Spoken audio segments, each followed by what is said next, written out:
Hello! Welcome to the American Woodshop. I'm Scott Phillips, and today we're going to focus on turning between centers on the wood lathe. And there are a couple great projects, wooden tops and turning boxes on the wood lathe that are very easy and very enjoyable to do. Let's head out to Brooklyn, New York to visit with what I feel is one of the best turners in the country. His name's Sal Marino, and he'll show us how to turn these almost magic wooden boxes. Sal, it's good to be with you this morning. Oh, it's a pleasure having you here, Scott. You're one of the best teachers I've ever found on turning, and I know that this is a great place to start. You call these wooden boxes. Yes. Because they have a lid. It's always been hard for me to imagine how you turn a box, but right there it is. Oh, yeah, and it's not hard at all. Real easy. We'll show you today. And the other thing that you do is the fit on some of the lids. You can fine-tune it to be just as tight as you want it to be. Yes, yes. Which is very critical. It's important to have a good fit. Well, here's the white ash. And this white ash is 2 1/4 inches square and about 5 inches long. So let's see how you do this. Okay. Crank it in. And I'll adjust my tool rest so that it's as close as possible to the blank without touching it, and approximately, I'd say a little, just about 1/8 of an inch below center, 1/8 of an inch, 1/16 of an inch below center. The tool I'm going to be using is called a roughing gouge, and it's a very heavy, large, massive tool, but it's really the right type of tool to use for this type of operation. The mass of the tool itself will absorb the shock and vibration caused by the tool coming in contact with the square corners. Right. Enable you to do some cutting very quickly. Okay. And for beginners, I'd recommend, before you get started on turning, that you'd wear a face shield. Yeah. That's a good way to go. Exactly. Okay. Let's see it go. Okie doke. Very lightly at first. Removing the corners.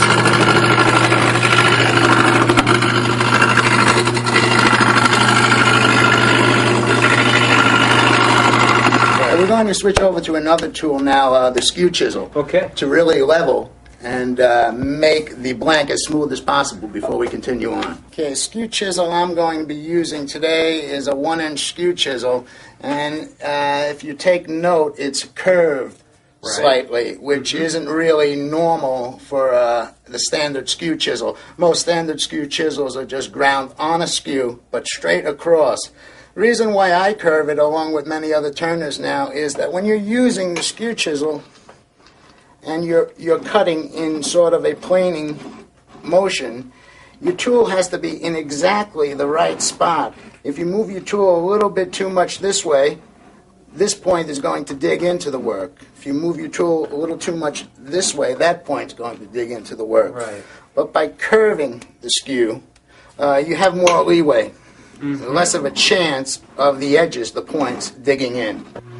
For those of you who are starting, the best suggestion I could give is to start very high with the heel of the bevel rubbing, and then raise the handle until you start to get a shaving. And work across.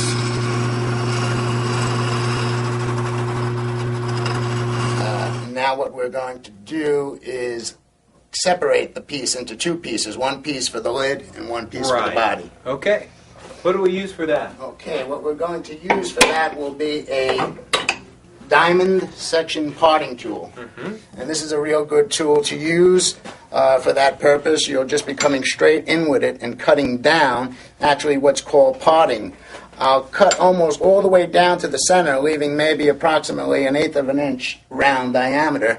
Then I'll take the blank out and just twist it and separate it into 2 pieces. Good. You may want, when you're first learning to turn, you may want to go down to about 1/2 inch, 1/4 inch, take it off, and then bring it over to the bandsaw and bandsaw it the rest of the way. It may be safer to do that, especially when you're first learning to turn.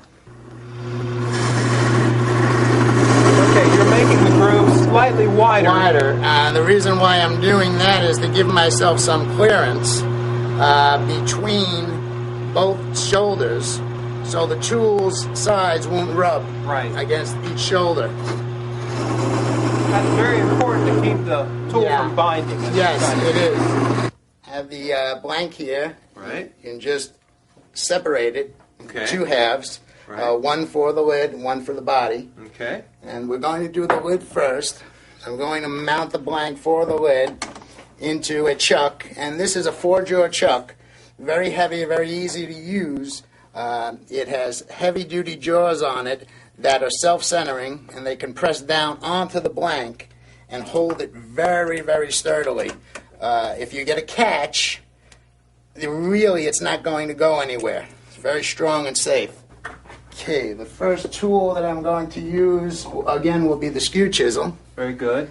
To sort of center it back up again. Okay. And to clean up the end grain here. Give us a nice clean surface. You can just hear that sharp cut. Yes.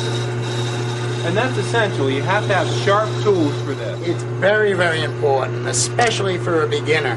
If you don't have sharp tools, you're not going to learn how to use the tool the right way. You'll be forcing the tool, and it can become very frustrating and dangerous also. Okay, now I'm going to be making a cut with the long point of the tool down toward the center to clean up the end grain.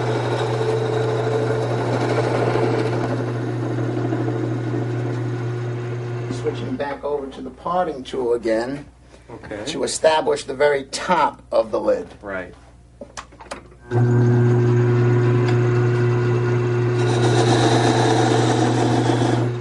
Once again, widening the groove.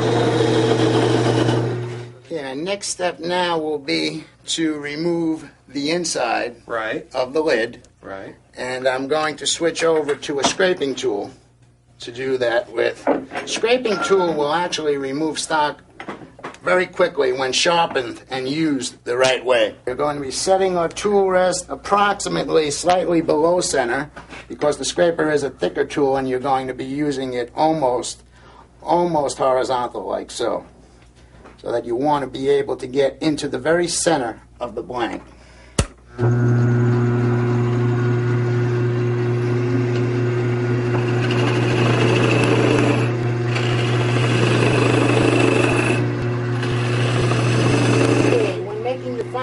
Scott, on the inside of the lid, you want to raise a fresh burr on the grinder and come in and take very, very light cuts, as light as possible. Get as clean a cut and surface as possible right off the tool.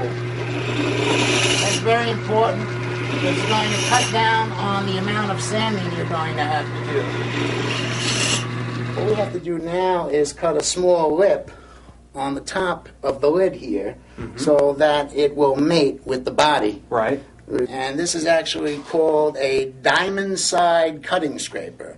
Okay. Yeah, this is what we're going to be cutting the shoulder with right here on the lid of the box, so that the shoulder will mate with this little lip on the body of the box. Right. We're just going to be coming in very lightly with it, cutting that little shoulder.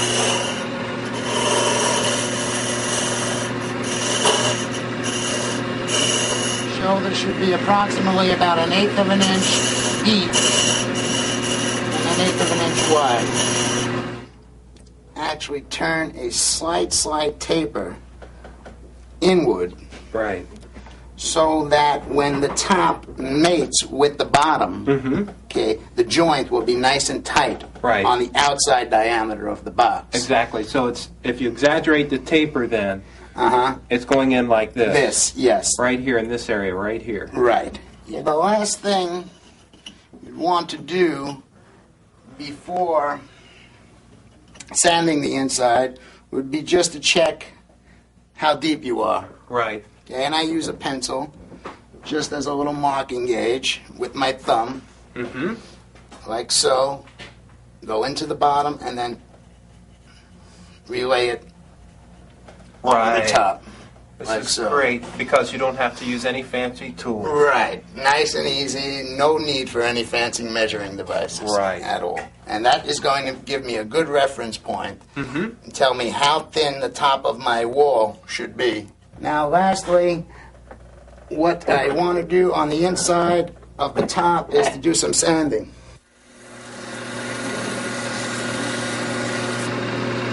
The inside of the top lid should also be finished before you remove it. Very good. Because once you part it off the chuck, that's it. Dab it in.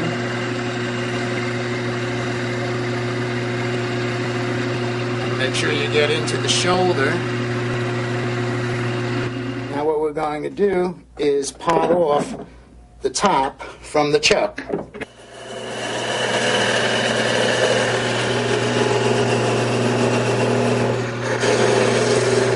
Just a spindle gouge, Exactly. 3/8 inch.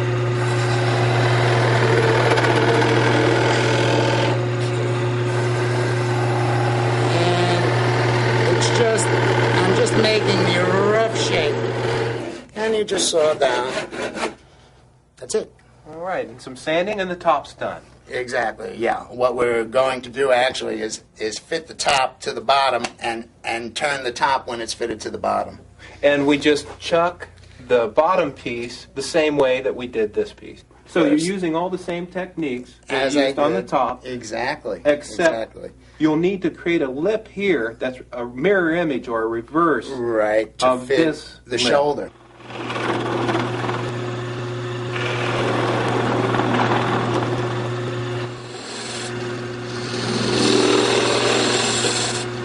Okay, so what we're going to do is create the lip now, so it will fit onto the lid.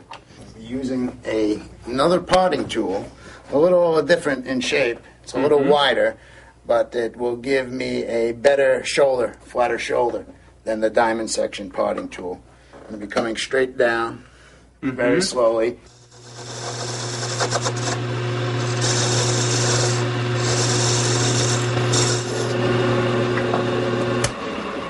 And this is critical. Yes, it is. It's critical. I Sal, can't you're believe good. this. First shot. Oh, boy. I want to do like I did with the top. Just determine how deep the box is. Transfer that over. Mark over to the top. And I will establish the very bottom of the box, approximately 1/8 of an inch below that line.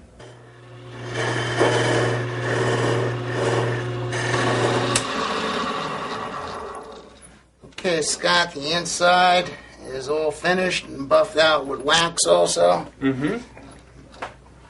Now, I'm going to put the lid onto the body, and you really have to make sure that it's a very, very nice, tight fit.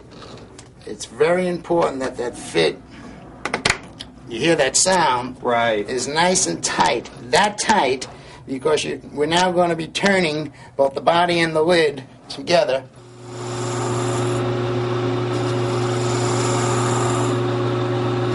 To the top of the box now with the gouge. I'm going to be cutting and rolling the tool. Like so.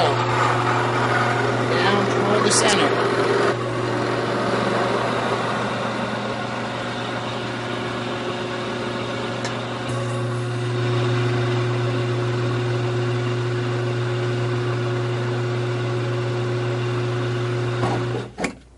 There you go.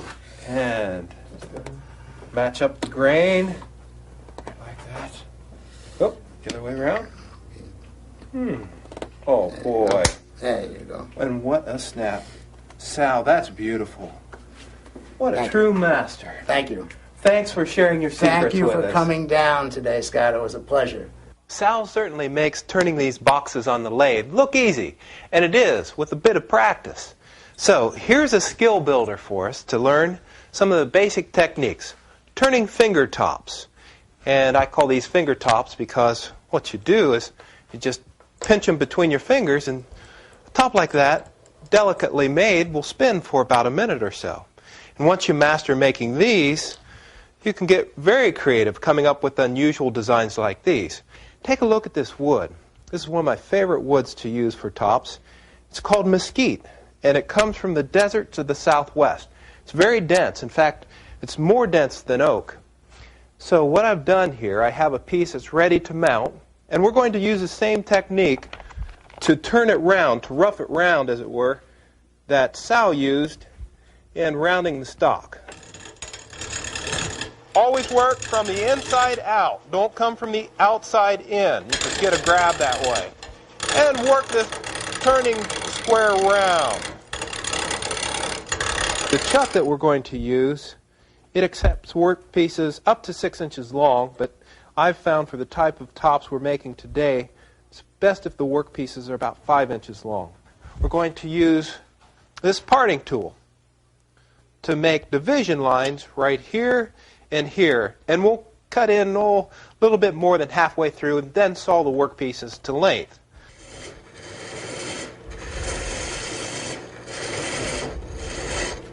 What I'm doing here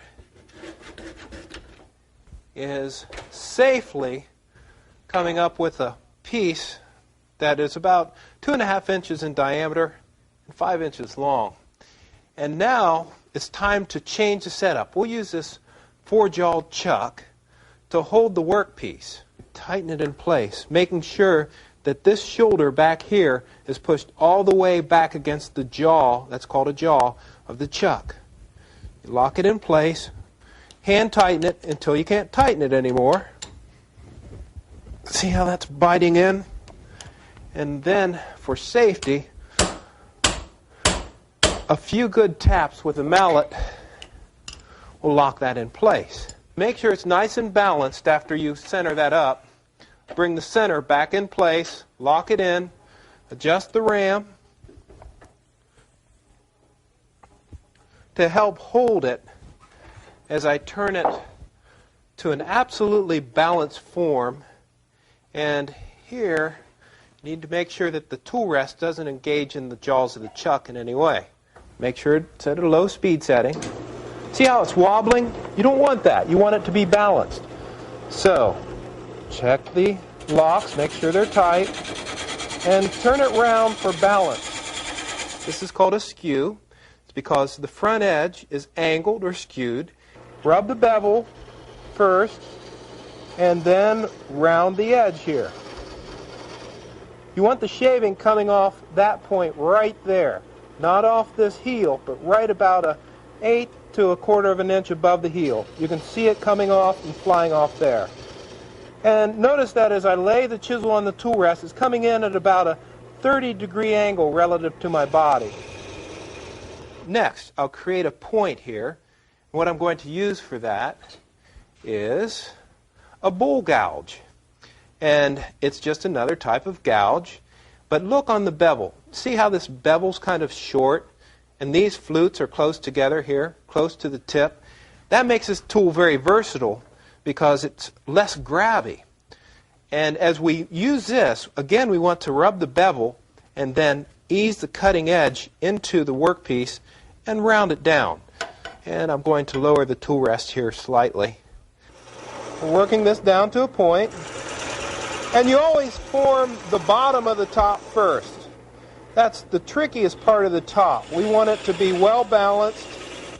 I'm going to back the tailstock off, get it out of the way, and okay, we're ready to form that point. Move this around.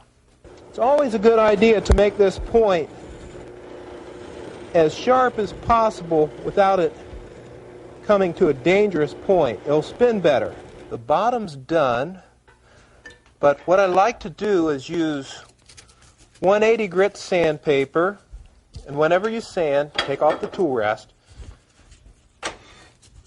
to get this nice and smooth. I'll start with 180. Be careful with the point. You don't want to over sand it. Next is a very delicate operation where we turn the spindle of the finger top, and what we're turning is just a bigger version of this. Okay, so this is what we'll turn next. And it's easy enough to do. The first thing we'll use is the bull gouge to excavate this area right here. You're learning all the basics here, and in a good way, because you're learning shearing techniques. If it grabs, chances are like that, what you need to do is rub the bevel first, then lift the handle, engage the cutting edge, and then in a fluid motion, make your cut. You don't want to use a lot of force here, because if you do, as this gets thinner and thinner, it will cause this to flex and you won't get a smooth cut. And I'll just undercut this slightly using the point of the skew, not the heel, the point.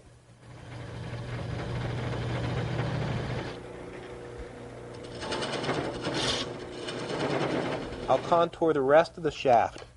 Sand it before you make this too thin, otherwise you could break the top. Touch up the outside edge ever so lightly and roll the edge. Oh, man! Well, it happens to the best of us. What you should never do, and I've made enough of these, I should know better. Once you get this stem nice and thin, never use the skew out here. It takes too much torque on this piece.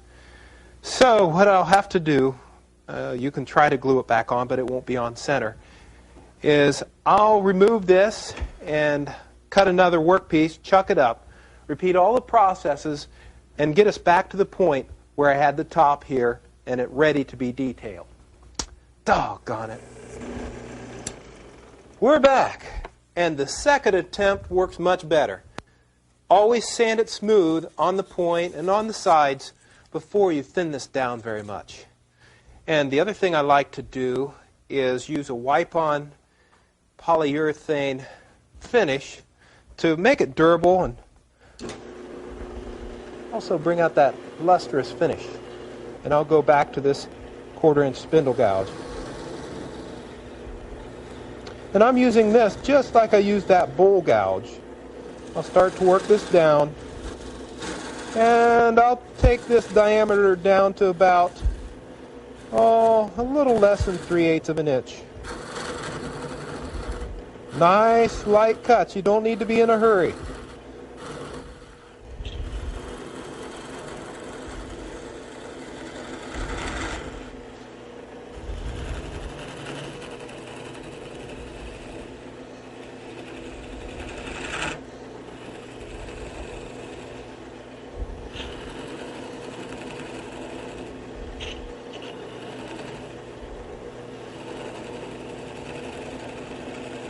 Okay, I'm starting to get a little bit of flex in the shaft, which means it's getting about as thin as I dare take it with the top that big.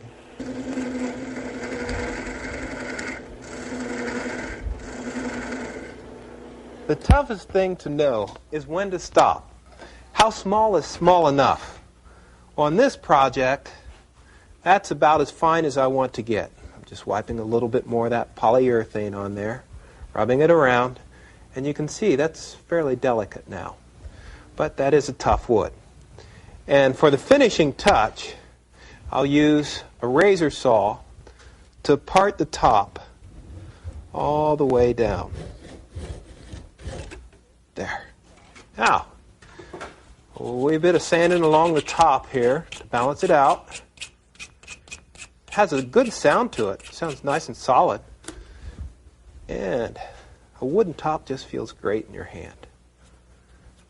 And if you want to make a smaller top, you'd use all these same techniques. Now, here's the moment of truth. Okay. You know, that's going to be a great one. We're with Molly and Joe Hudson, two of the best top experts around. Hi. Now, what do you think of these? No need. I love them. What do you like about them the most? I just like seeing things spin and move in action, especially things without batteries and electricity. That can break.